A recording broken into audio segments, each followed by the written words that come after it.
Welcome to the TechMediaWire Podcast powered by IBN.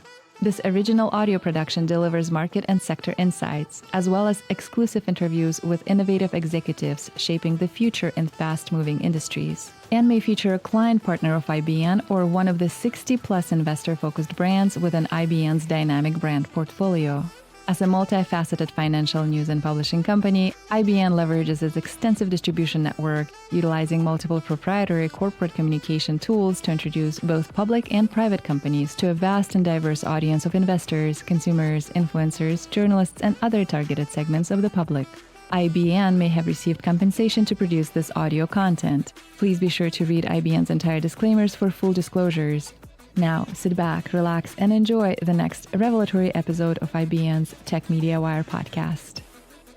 Hey, everybody. Welcome back to the AI NEWSWIRE Podcast, brought to you by the Investor Brand Network. And I'm your host, Stuart Smith. And today I'm very pleased to be welcoming to our program Erik Carlson. He's the CEO of Notified. Go to the website, notified.com. Notified is a household name for anybody working in the corporate communications, public relations, investor relations, corporate strategies. You know, Notified does a lot, but the brand that you may know is NEWSWIRE, because if you're an investor and you've got a stock in your portfolio, you've probably read a press release before, and there's a pretty good chance it was issued through NEWSWIRE. So I'm excited to get to know Erik better today. We're going to learn about Erik as a person, his career to this point. We're also going to find out how Notified is using innovation and new technologies to evolve not only themselves, but their entire umbrella of brands. So with that, welcome Erik to the show. Erik, how are you today, sir? I'm good. And Stuart, thank you for having me. I'm excited to be on with you.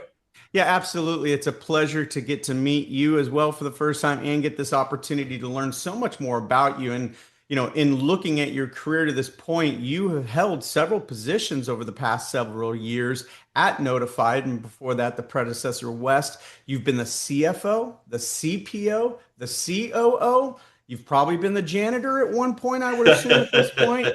Some days. Those are a lot of different hats to wear and a beautiful way to make a well-rounded CEO. So of those positions, you know, talk about the shaping of your leadership role as the CEO today.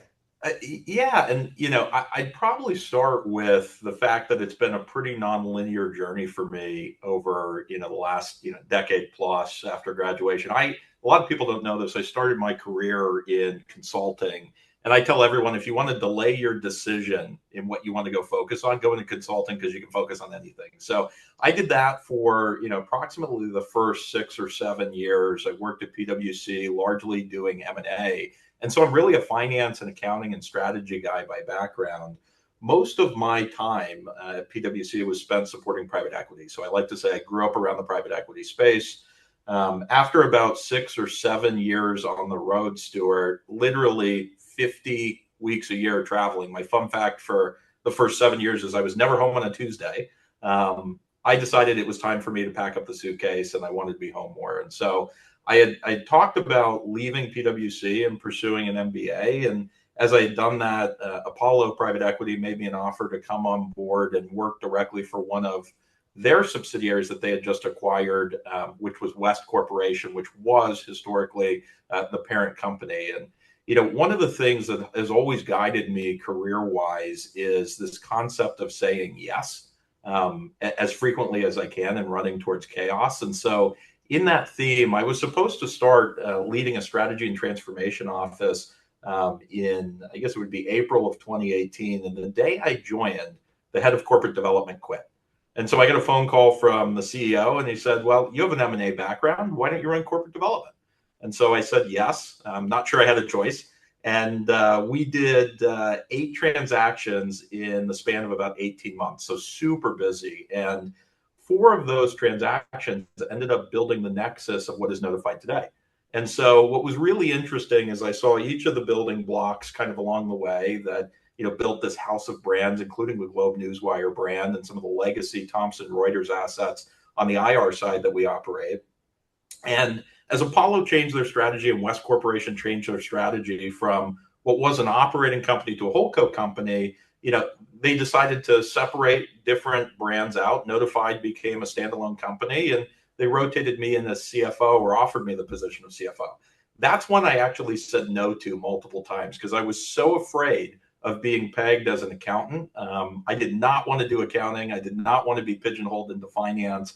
And I thought that would certainly end that way. And so begrudgingly, I took the title. I know that sounds crazy. And it was one of the best decisions that I made. Interestingly enough, though, timing is everything. And, my first month as CFO was only about 3 months before the world shut down for COVID. And so what was interesting, and we'll get into this, I think, a little bit later when we talk about the mission today versus, where it was 5 years ago and how we've evolved as a business. We had a really small virtual events business that was about $15 million. When the world shut down, we were one of 5 providers that were able to do virtual events at scale in the marketplace. And so you could imagine what happened to that business. We saw that business go from about 15 million to 150 million in the span of about 18 months, which was just incredible growth. On the back end of that, I felt like I had capacity. And I sat there and I said, look, I'm in a really unique position, given that I've seen all of the building blocks of this asset come together. I think I know how to drive efficiency. Again, my background was always strategy and transformation. And so I raised my hand. I said, I want more and I want to take over operations. And so did that for, about a year and a half, 2 years, and, did some pretty good things, including implementing, broader service ticket delivery, increasing our NPS and our CSAT scores. And again, I got bored, which is kind of a theme with me. I'm always looking for more and a challenge. And, I have an interesting background for the product role, given my background as a CFO. So I know what it takes to deliver earnings. We had publicly traded debt. I know what it takes to talk to the market. And on the public relations side, I'm actually married to someone in PR. And so whether I wanted to hear the problems in the industry or not, I had no choice over dinner. I was hearing them every night. And so I said, I think I can go fix that. So, long and behold, took over the product role, and then just recently, post-acquisition, fortunate enough to take the reins at the helm and be promoted to CEO, which I'm super excited about. Well, that was a great transition to this next question, because I didn't know that about begrudgingly taking the CFO title. I've been a CFO before. My background's in accounting. I know who PwC is because of that. They were just one of the, at time, big 6, PricewaterhouseCoopers, that did not take me, even though I graduated magna cum laude. Humble brag right there. Anyways, I have to ask this question because I've done this myself, and the brain has to work differently from CFO to CEO. Tell us about that transition. Yeah, the hardest thing for me, and you'll get this because you're a finance and accounting guy by background, is letting someone else focus on the numbers. Look, in business, you're always going to be numbers focused. We're all in this to make a profit and drive return for whoever the investor or the owner is. But for me, it's about letting go and putting trusted people around you who you trust. And so, I'm super fortunate. I had a chief of staff that I worked with very closely who has a finance background that I just promoted into the CFO role. And I would say without that trusted partner, I would still be much too far in the weeds of the financials versus focused on what I really need to be focused on in the role of a CEO, which is 2 things I always say. It's focusing on strategy, right? Looking up and out and where you're going as an organization. But beyond that, building great teams. And so that's really been my focus for the last 45 days, is putting people in place that I trust around me and letting them shine and do what they do best in terms of being domain experts in whatever role that they fill. Makes a lot of sense. That delegation sometimes is harder to do than people realize, and it sounds like you're one of those guys like me that's just, it's tough to let go some of these things, but the return and the exponential growth we're going to get into in just a minute, and how that's all working well for Notified. One last question on your personal side of things. Any mentors along the way, any nuggets of wisdom that were shared with you that you would pass along? Yeah, there's a couple. I always try to take something from any manager I've ever had. I think people often make the mistake to try to be like their manager or be like the leader that they work for. And I think what's most important is that you're authentic, right? You're yourself, but you can take nuggets and lessons from different people and have that craft who you are today. There's a couple that stick out to me. One of the first, and I always use this example with younger staff, was a manager I actually had at PwC. I think I was an associate at the time, and the guy drove me nuts. I mean, we would, be working on a project. There would be something as minor as formatting in a cell of an Excel workbook, and I would send something over, and he'd send it back with a note, and he'd say, "Fix this." And this would go back and forth for hours, and I'd be in the office till 10 or 11 p.m. at night. And finally, I was so frustrated. I walked over to him the next day, and I said, "Why are you taking the time to write the email back to me versus just fix this? This is so small. Anyone could have missed it." And he said, "Because you're not going to learn unless I do that." And so that really stuck with me. Not only just that experience, which I think is really, really important for who I am today, which is someone who's incredibly detail oriented, but I think he taught me a really valuable lesson about being a manager, which is taking time to teach people what you see as a manager and what you're focused on so that they can develop as an individual versus just fixing it yourself. Because we've all had employees and we've all reviewed work where it's easier if I just make the change myself, but that doesn't teach people after you. And so that one's always stuck with me. There's one more that's always stuck with me. It was actually a CFO I used to work for. And she said, anyone who's ever been great in terms of performance in a business makes themselves a shortcut for leaders, right? So for leaders, knowing that they can go to you to get an answer quicker or, bypass, something that is a longer process because they can go to you makes you an invaluable employee and an invaluable asset within an organization. So those are two things that have always stuck with me over my professional journey. Well, let's talk about that journey as it stands today. So since you've come into this role of CEO, just talk a little bit about basically the mission of who Notified is today, possibly where you'd like to see that grow, but how it's evolved already under your leadership. Yeah, look, it's again short 45 to 60 days. I think what's really exciting is there's been a lot of change in the last 90 days. So, we were recently acquired by Equinity Group. For those who don't know what Equinity is, it's the one of the largest transfer agents and share registries in the world that also provides proxy solicitation services, ownership intelligence. And so for someone looking at that, you might ask, well, what interest do they have in a PR brand? Obviously the IR side makes a lot of sense. I think what's really exciting for me with this new combination is the idea that whether you're private or public or in the IPO phase, we now as an enterprise offer you all of the services soup to nuts that allows you to manage your stakeholders, of which shareholders are just one piece of that. And so I'm really excited with some of the assets that we acquired. I think, more specifically on the Notified side, I'm really focused in transforming the assets that we have for the next generation or the next technology curve. I was just talking on an interview actually 2 days ago about this technology curve and this disruption that we're in terms of AI, right? I liken it a little bit to the internet curve. And, as a generation that grew up pre-internet, saw the internet rise, saw the change that had on the organizations and companies, particularly around the early 2000s. I feel like we are in the same type of change or dynamic shift, but at a much faster pace. And what that means for PR and IR is really interesting when you think about the impact on corporate communications, particularly the shift from SEO to GEO, as they're calling it, or really the optimization of AI search.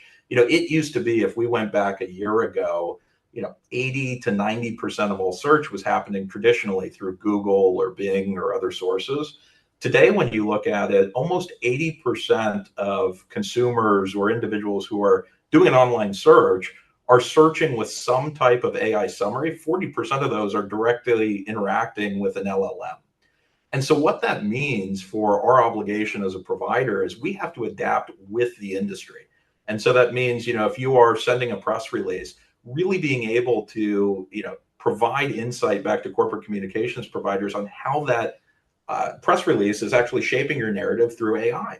And what's really, really interesting, we're going to be announcing next week a really exciting partnership around this, but it's, something that is, I would say, consuming the mind share of a lot of people. And no one really has a great answer or handle around it. And so if I were to talk about what my goal is for this organization for this year and next, it's really being a conduit for corporate communications professionals so that they can embrace the change and really adapt their communication strategy to optimize for AI, which is certainly going to supplant SEO over the next 2 to 4 years.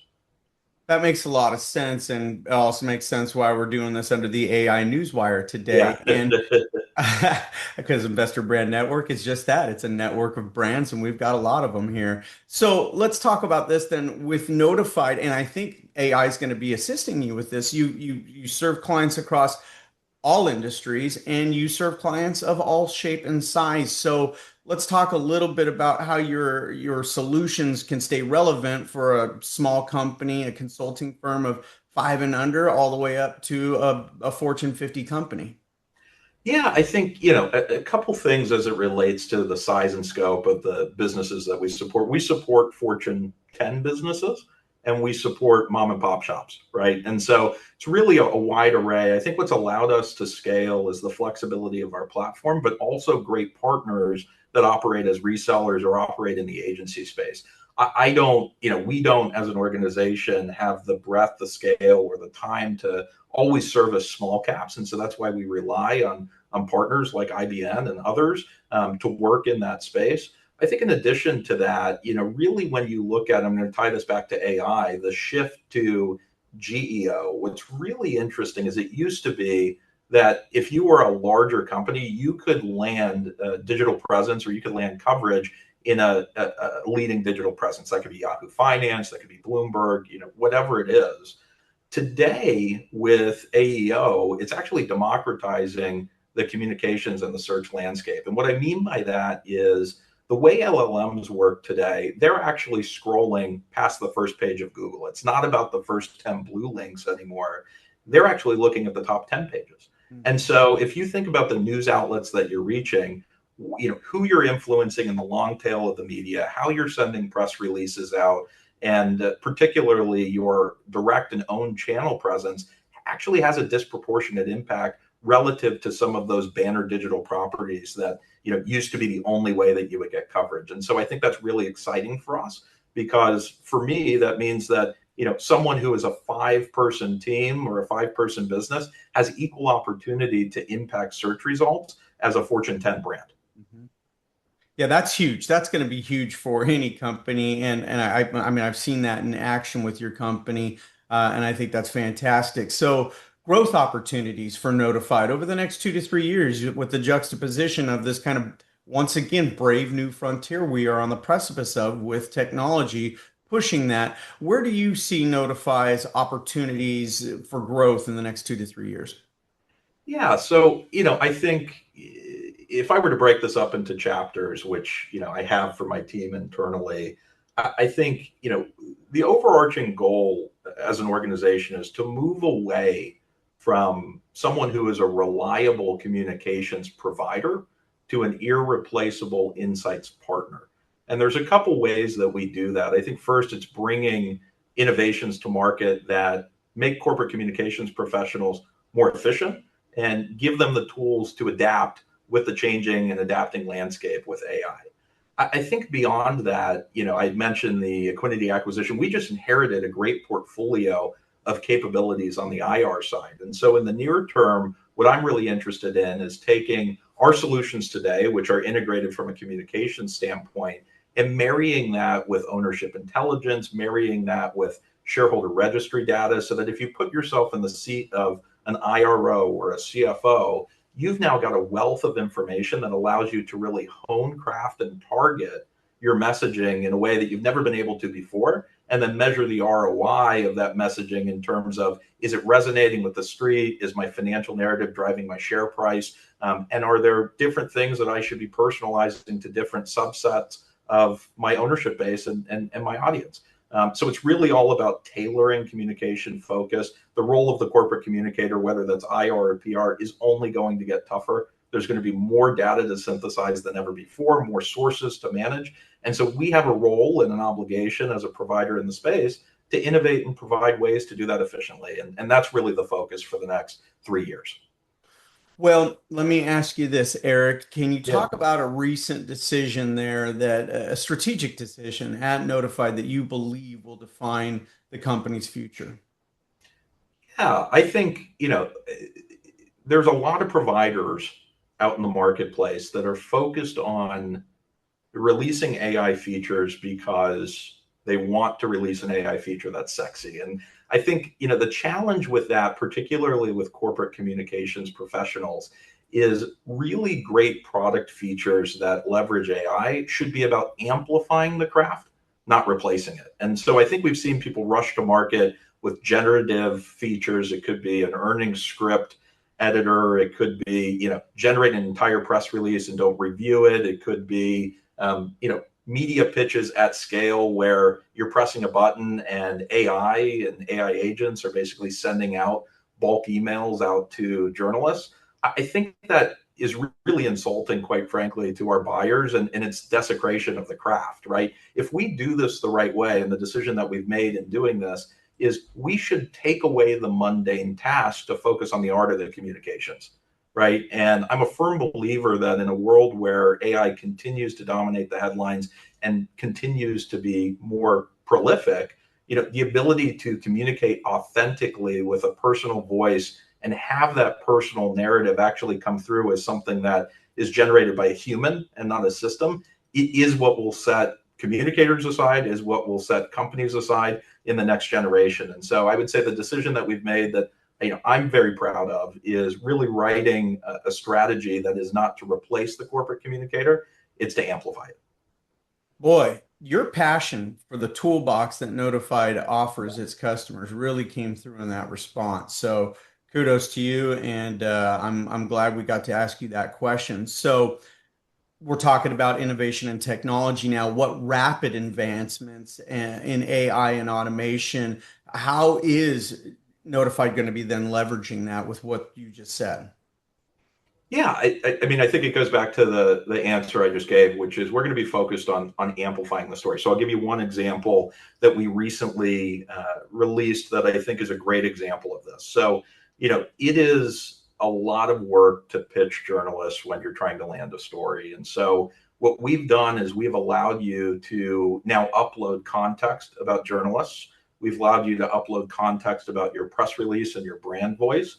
And we've allowed a generative agent to craft a draft press pitch and allow you to go in and personalize each of those pitches with context about that journalist. And so really the idea there is it's all about building a relationship in the market. If you're a PR professional, you should be spending time building trust with journalists, understanding what they're looking for in terms of content, and serving that to an agent that then marries that together or takes the time to craft a message with all that context that you're preloading that's based on real world interaction and partnership with journalists, I think is a tremendous time saver. We have a couple agency users that have said that it's landed them significantly more placement because they've been able to pitch additional journalists with the same focus on customization, but they've been able to be much more efficient in their outreach or their broader outreach. And so I'm really excited to see how that shapes, I think, the ability for particularly smaller teams to be able to pitch at the same level as a broader agency or a really big brand that's well funded on the PR and the marketing side. Well, I think that we're going to keep kind of diving deeper into that previous question, the one before the last one, which is, and this one does that. So do you see AI changing the role of the communications and IR professional, or just simply enhancing it? And I've got to say, or both. I think it's got to change it a little bit to enhance it a little bit, but that's me. What's your take on that question? I think both, which, maybe it's a cop-out answer, but there's a couple different ways that I'd slice this. I think, I say both because, and I'll take the perspective of people that use it well and people that don't use it well. You will see a division in terms of great communicators, whether that's public relations, marketing, investor relations. Like every job is communications at the end of the day, but you will see a demarcation in people that use it to replace their craft and essentially water down the impact of their role versus people that use it to drive efficiency, like the use case that I just mentioned, and actually shine in their role because they're able to actually focus on the things that matter and are differentiated, like building relationships in the market and really honing the narrative and honing the craft. I think, particularly you will see, industry experts today skew towards really using it to amplify their craft. I think you'll see newer entrants and you see it all the time with younger generations who are using AI to write college papers or completely replace thought leadership. I think that'll be the big challenge, and it'll be interesting to see how that shakes out over the next 2 to 5 years, and how the market favors those that use it in the form or fashion. So avoiding the pitfalls of those that do use AI, we won't say incorrectly, but just to have that shiny new toy, as you pointed out earlier, to avoid that, how do you evaluate and integrate new technologies without losing that customer experience that you're known for? Yeah, so I think there's kind of a couple questions there. I will tell you, the biggest red flag for me, and I look for this all the time, is if anyone uses AI loves the double hyphen or the long extended dash in terms of responses. And so I ultimately, immediately discredit a response when I see that, because I know someone plugged it into an LLM or a generative engine and basically copied and pasted, right? So I always look for that. I think what we are focused on, in terms of finding product opportunity, is really starting with the problem, right? I'm never a fan in terms of developing product with building a solution in search of a problem. I always want the problem first. And so we've spent time with professionals both on the PR and the IR side and said, where are you spending the majority of your time? On the PR side, it shouldn't surprise anyone. There's really two tasks that consume 75% of a PR associate's time. It's content generation. So it's let me go create a blog post, editorial post, syndicated content, or it's really pitching that story. We talked about what we're doing around pitching the story. In terms of content generation, I'm a firm believer that every story can start with the press release, right? And it's actually interesting if you go to Amazon, and this is a real quote from Jeff Bezos. Before he starts any project, he actually makes someone write the press release. And there's a reason for that. It's a forcing function around the kernel of messaging or the core messaging that can be used and really adapted in a communications plan or a communications metric for all different channels and all different sources. And so sticking with that thesis, we're a firm believer that every great story can start with a press release. And so when you build that press release, what a better way to amplify the impact of that press release than to generate derivative content, we call it, or atomized content. And so what you'll see from us later this year, which I'm really excited about, is tackling that second bucket of where PR associates are spending time, which is starting with the press release, building draft content for social that dovetails off of that press release in a generative fashion and gives them the ability to customize that content for their brand voice by uploading previous examples of content or script editing or providing greater detail in terms of prompting to really cut down on the amount of time and allow them to really focus in that last mile on personalizing exactly what they're saying in the market and making sure it resonates with the message that they want to amplify across the board. Well, let's change gears a little bit. Yeah. Let's talk business 101, competition, competitive landscape. The communications, investor relations verticals are complicated and they are crowded. So what sets Notified apart in this competitive landscape? Yeah, look, I'm a firm believer. I actually had this conversation with a prospect yesterday that in a crowded marketplace with solutions that, sometimes are comparable, it's really about how you show up every day and how you come to market. And to me, that starts with great customer experience and great customer service. And, I think what's really interesting about both the PR and the IR industries is the definition of good is perfect.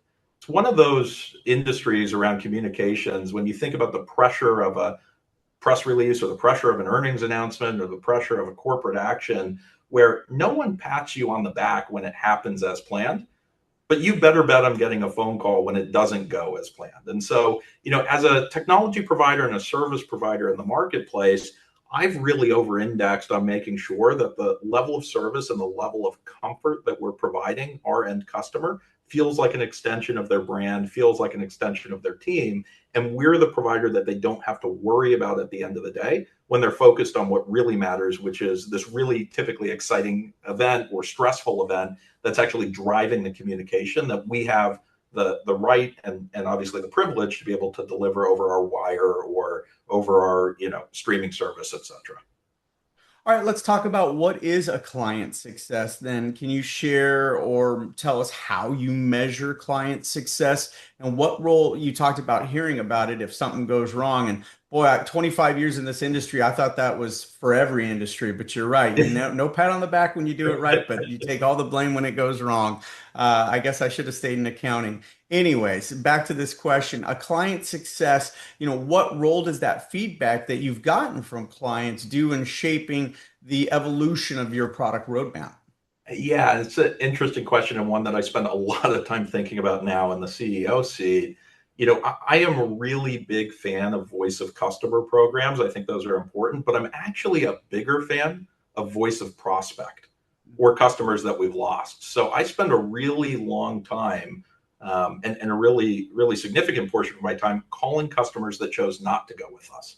Because I think that actually tells you more about where you have opportunity to improve than just operating in an echo chamber with customers that have already made the decision to stay with you or choose you, full stop. I think there's a really interesting parallel. I was watching a documentary late at night. We were talking about how I just had a newborn, so plenty of time in front of the TV watching suboptimal TV in the middle of the night doing bottle duty. And there was actually a documentary about World War II. And there's a really interesting story around this concept of survivorship bias.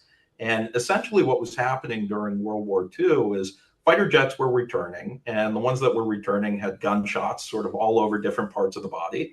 And the engineers and the flight crew were looking at the planes and they reinforced where the gunshots were. But what they didn't think about is actually the problems and where they needed to reinforce the planes were the planes that weren't returning. And so if you looked at a heat map of the gunshots and the impact and the damage to the planes, the ones that weren't returning, inevitably had damage to the engines or the cockpit. And so that was a great example of what's called survivorship bias, where you focus on the wrong thing. And I always tie that back to voice of customer.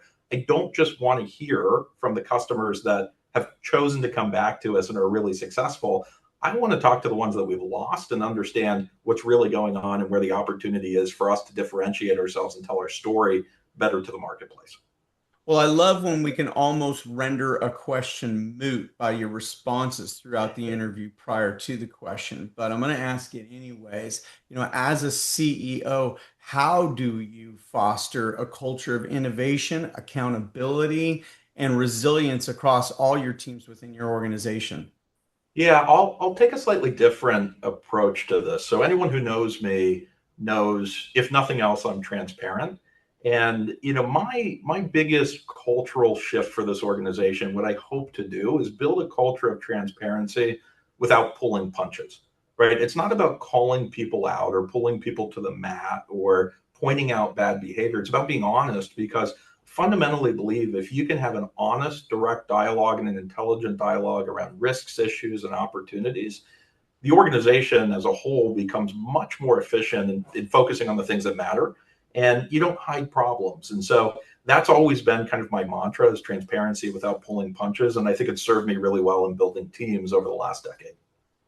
Well, and we've moved in. You'd mentioned how COVID impacted your industry, and of course, it's impacted everything to the extent that I used to do this out of a recording studio. I put the studio in my house, and by the time I was done putting the studio in my house, I wasn't going to leave again, Erik. And so, how, and I am I run my own thing, so I get to do that. But for you, how have remote work and the hybrid, where they're in the office or maybe, even your traveling sales team, how have those work environments affected how your team collaborates and how it delivers the client value, once again, that Notified is so well known for?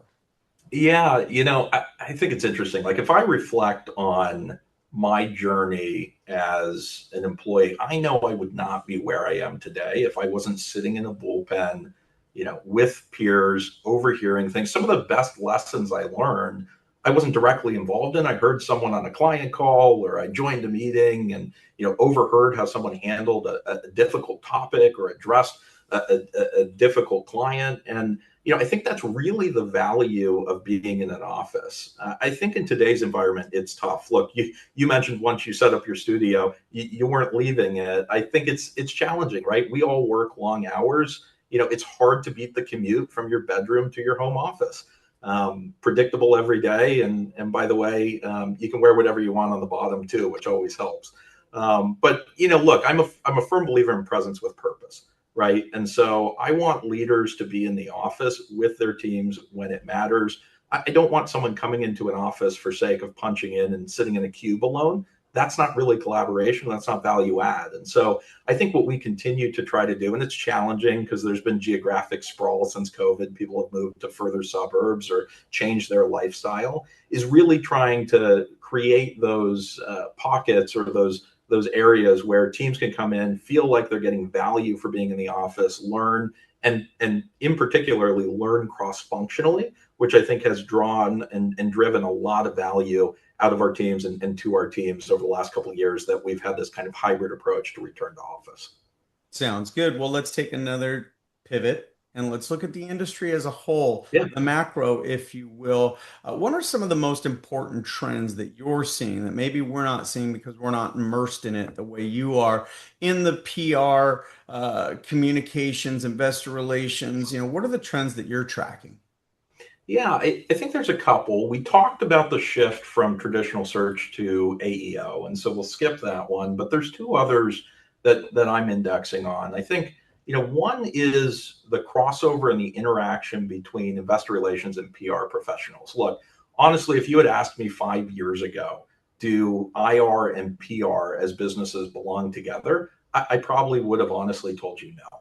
I think that's completely changed, right? If I talk to IR professionals 5 years ago, about 20% of them would have said that they were interacting regularly with their public relations counterparts or their marketing counterparts. That's completely inverse. Today, it's roughly 80%. And I think it's for some of the reasons that we touched on already in this interview, which is the landscape is becoming much more challenging. There's more data than ever before. We're kind of at this confluence of two competing trends, which are adding a tremendous amount of noise to the ecosystem. The first is just rising content. I think I read in 2025 alone, essentially so much content will be developed that it's the equivalent of 80 billion 4K resolution videos in terms of digital content. And by the way, that growth rate is 25% over 24. And if you go back, it was 20% over 23, which means that the pace and the velocity of digital content is accelerating like never before, and there's more of it. So I think that creates a really fragmented and challenging landscape to understand. Couple that with the fact that if you look at trust in media, it's at an all-time low, right? So Gallup study and Gallup poll have done, a number of research projects, over the last few years that have shown that post-COVID, there's actually an inflection point where more people distrust media than actually trust it. And so with all of this content, with lack of trust in media, the role of a corporate communications professional in IR to get your financial narrative out, in PR to get your brand story out, has become even more challenging. And so that partnership is really, really important. The last trend that I've seen is really around agencies. And I think they're at a really interesting inflection point where with the rise of AI, some public relations teams are questioning why they need an agency at all. And so I think that, really reconciling the agency model, understanding that, traditionally lean PR teams can actually do more now with less given the tools will be really interesting to watch unfold, certainly within our client base, but then just broadly in the industry over the next couple of years. So, Erik, what advice would you give to that IR professional or that company or the PR professional to improve their engagement, not only with key stakeholders, but investors? You mentioned the media touch points that you've been able to facilitate for these companies and these professionals. Yeah, I think it's actually back to basics, which, sounds like a simple answer, but that really is the best strategy. Is outline a great story, write a great narrative, and repeat that narrative as often as possible through as many differing channels as you can. Again, we talked about GEO and AI search. Number one channel is always going to be direct owned channels, company newsroom, company website. I give everybody the advice, work with your IT team, make sure that the bots and the agents can actually crawl your site and you're not blocking them, because that's the best source of information. The second is high quality edited sources. And so press releases fall into that bucket. Obviously, large digital properties, if you can land coverage, fall into that bucket.